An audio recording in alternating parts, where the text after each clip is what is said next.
거상수술만으로는 윗가슴이 꺼진 부분을 채워주는데 한계가 있고, 가슴 확대 수술만 했을 때는 유두의 위치나 처진 모양을 잡아주는 데는 한계가 있기 때문에 그 두 가지를 동시에 하는 경우가 많습니다. 환자분의 피부 두께나 그리고 흉곽 크기를 고려해서, 그리고 처짐 정도를 고려해서 그에 맞는 사이즈를 측정하는 것이 가장 중요하겠습니다. 안녕하세요, 뷰성형외과 정재현 원장입니다.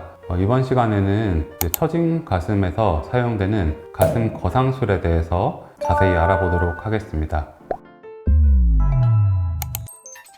우선 처진 가슴이라고 하는 게 단순히 윗가슴만 꺼진 경우도 있고요, 유두의 위치가 많이 내려온 경우도 있고요, 그리고 밑가슴이 많이 늘어진 경우도 있습니다. 케이스에 따라서 수술 방법을 다르게 해야 될 것인데, 단순히 윗가슴만 꺼지고 유두의 위치가 많이 낮지 않은 경우에는 거상수술 없이도 좋은 모양을 낼 수 있는 경우가 많이 있습니다. 하지만 유두의 위치가 기본적으로 많이 내려온 경우나 아니면 밑가슴이 좀 많이 늘어진 경우나 거상 없이는 가슴의 모양이, 이상적인 모양이 되기 어려운 경우도 있습니다.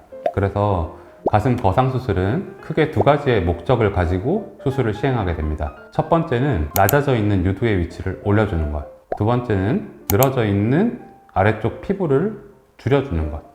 그 두 가지가 같이 필요한 경우에는 흉터가 조금 더 길어지게 되는 것이고요. 대신에 흉터가 길어지는 만큼 효과는 조금 더 드라마틱하다라고 보시면 되겠습니다.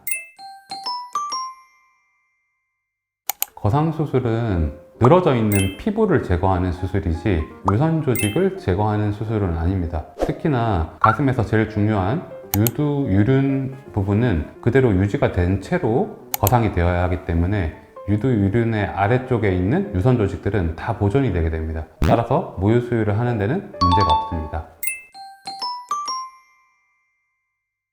첫 번째로, 늘어짐은 심하지 않은데 유두의 위치만 내려온 경우, 혹은 많이 처지진 않았는데 유두의 위치가 원래부터 조금 낮은 경우, 이런 경우에는 유륜만 올려주면 되기 때문에 유륜 거상으로 할 수가 있고요. 그리고 피부만 늘어진 게 심하고 이제 볼륨 자체는 그렇게 크지 않은 경우에는 수직 거상으로 대부분 가능한 경우들도 많이 있고요. 아래쪽 피부까지 더 줄여줘야 되는 경우는 O자형 거상이 조금 더 적합할 수도 있습니다.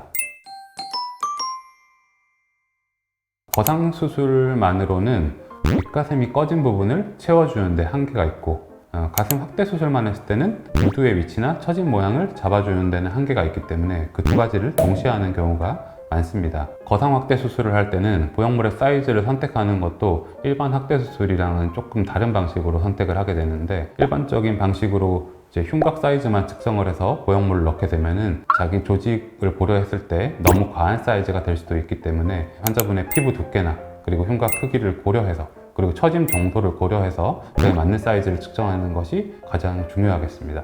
거상과 확대 수술 동시에 할 때 유륜 이외에 다른 절개 부위도 같이 병행이 되는지. 유륜 절개로 거상을 할 때는 피부만 절개를 하고 유두를 올려주는 수술만 하게 되고요. 보형물이 들어가는 위치는 이제 유륜을 통해서 들어가는 것보다는 밑선 절개나 겨드랑이 절개, 주로 처진 가슴이기 때문에 밑선 절개를 활용해서 들어가는 경우가 많습니다. 그런데 이제 수직 절개나 O자형 거상 같은 경우는 제거되는 피부 양이 많다 보니까 아래쪽에 보형물이 들어갈 만한 충분한 공간이 생기게 됩니다. 따라서 다른 추가적인 절개 없이 아래쪽에 있는 피부 절개만으로도 보형물 삽입이 가능합니다. 지금까지 가슴 거상술에 대해서 자세히 알아보았습니다. 최근에 이제 가슴 수술을 고민하시는 연령대도 다양해지고 케이스도 많아지다 보니까 이렇게 처진 가슴으로 고민하시는 분들이 점점 더 많아지는 것 같아요. 출산이나 다이어트로 자신감을 잃었던 분들에게 가슴 거상수술은 자신감을 회복해주는 좋은 수술이라고 생각합니다. 이번 영상이 환자분들에게 도움이 되셨다면 좋아요와 구독 부탁드리겠습니다. 감사합니다.